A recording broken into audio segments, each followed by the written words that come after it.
चलिए बिना किसी देरी के सीधे मुद्दे पर आते हैं।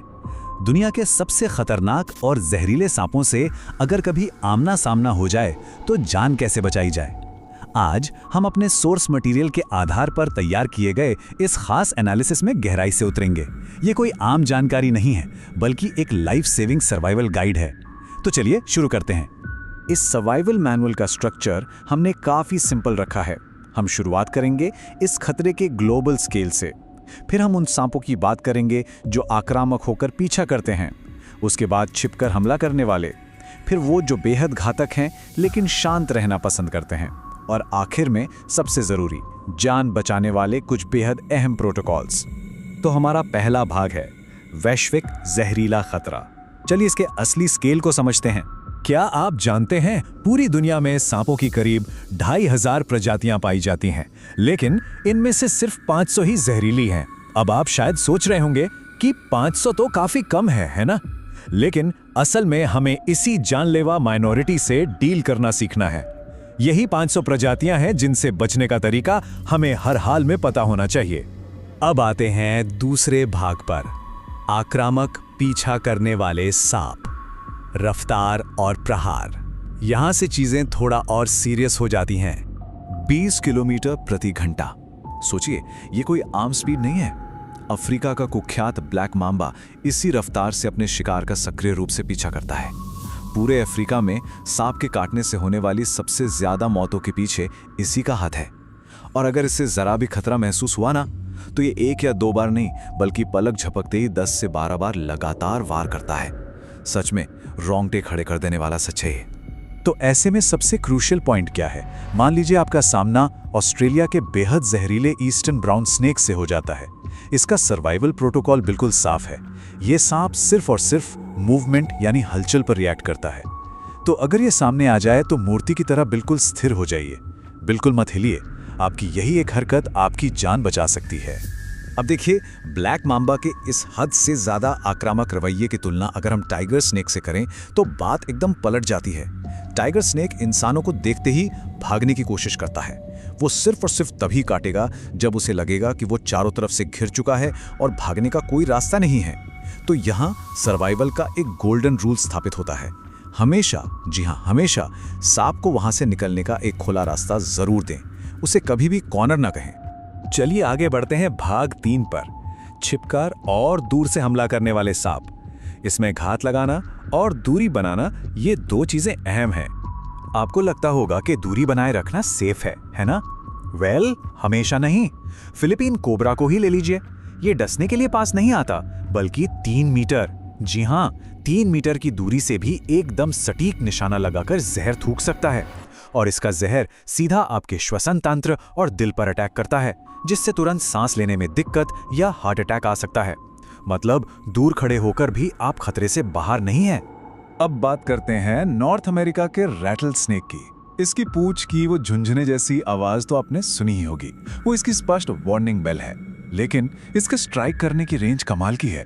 ये अपनी कुल लंबाई के 2/3 हिस्से तक दूर उछलकर वार कर सकता है। और सबसे हैरान करने वाली बात बताऊं, एक बड़े रैटल स्नेक से ज्यादा खतरनाक उसका बच्चा होता है। जी हाँ, क्योंकि बच्चों के पास इंसानी टिश्यू को खत्म करने वाला कई ज्यादा घातक जहर होता है। अब तक हमने पीछा करने वाले और दूर से वार करने वाले सांप देखे, लेकिन डेथ एडर का गेम एकदम अलग है। ये भाग दौड़ नहीं करता, बल्कि ये मास्टर है कैमोफ्लाज यानी छलावरण का। ये आपके बिल्कुल सामने पड़ा हो सकता है और आपको पता भी नहीं चलेगा। ये घात लगाकर बैठता है। इसीलिए अगर आप इसके इलाके में हैं तो अपने आसपास हर एक चीज को ध्यान से देखना लिटरली आपकी जिंदगी और मौत का सवाल बन जाता है। आगे बढ़ते हैं भाग 4 पर, घातक लेकिन एकांत प्रिय सांप, यानी वो जो बेहद ताकतवर तो हैं लेकिन एकदम शांत रहना पसंद करते हैं। अब जरा इन आंकड़ों पर गौर कीजिए, ये सच में दिमाग घुमा देने वाले हैं।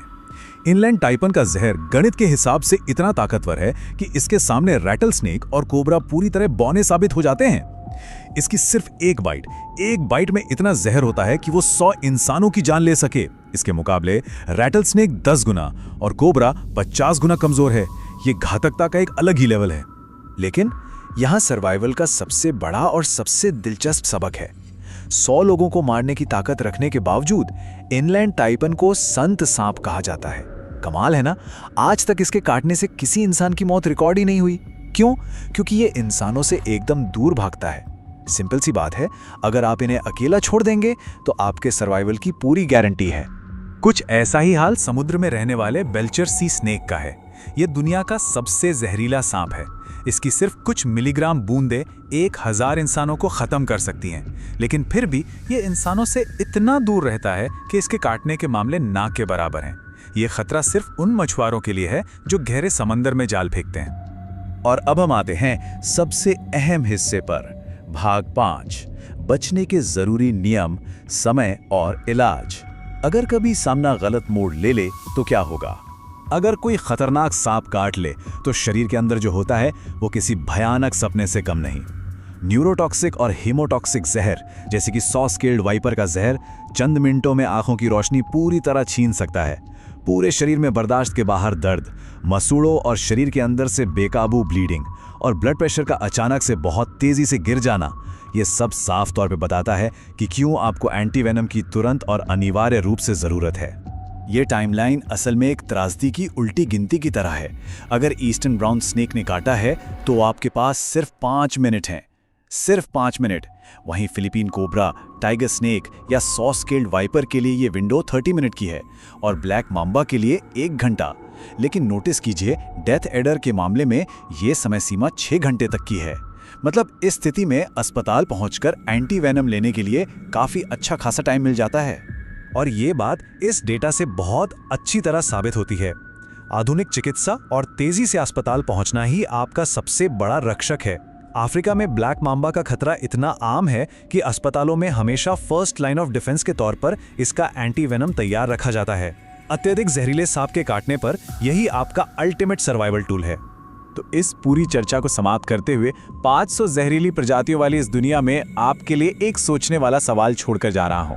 असल में सबसे घातक सांप कौन सा है?